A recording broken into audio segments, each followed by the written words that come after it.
Well, Gotham City's had a long history. We've been in business and e-commerce since 1999. We started in fashion and apparel, and we gradually evolved. In 2008, we acquired a poster business to get into the wall decor space, to today, manufacturer of licensed product with the ability for consumers to customize it.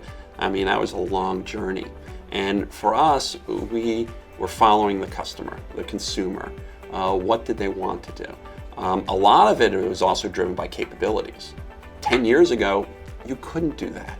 So the direct-to-garment technology, or print-on-demand, is something that we really consider real-time manufacturing.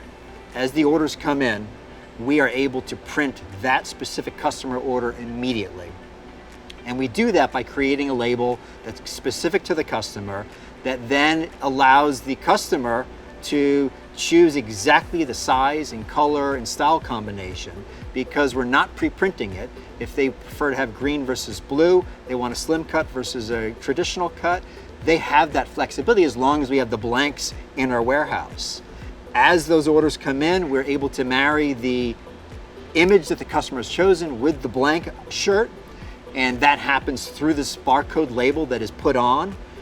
As soon as the items are brought to the printer and scanned, the image is retrieved from our server and printed within seconds, very specific to that customer.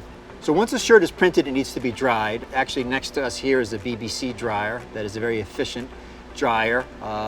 It cures the shirt so the ink is permanently bonded to the shirt. And then from there, it's ready to ship to the customer. The process that we use will involve scanning the barcode again at a shipping station.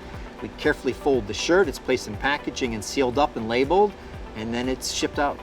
Now the technology, being able to control the quality of the product with a lot of detail, be able to produce it efficiently and effectively with not a lot of waste, those are really important.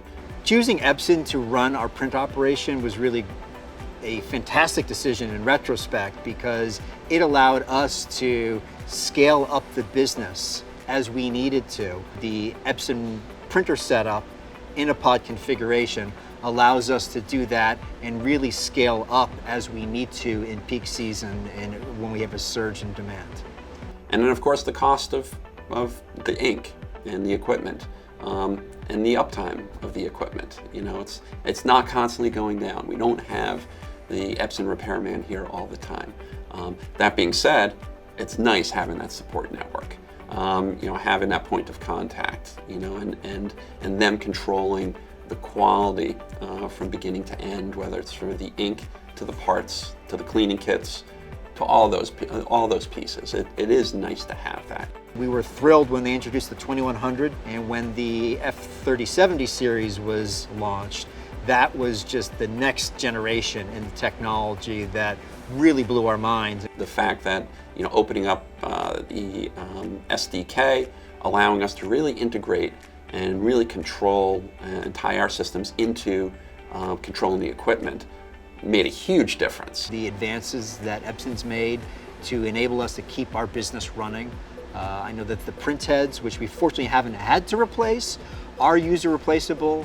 We've been trained to do that, and in the unlikely event that one of them does fail or needs repair, we can do that ourselves, and we don't have to call a technician to assist with that, which means that we can stay operational longer and be more efficient, which is a mission critical aspect of this business. We tend to take a fresh look at things, and we think we've come up with some unique solutions to deliver great product for our customers.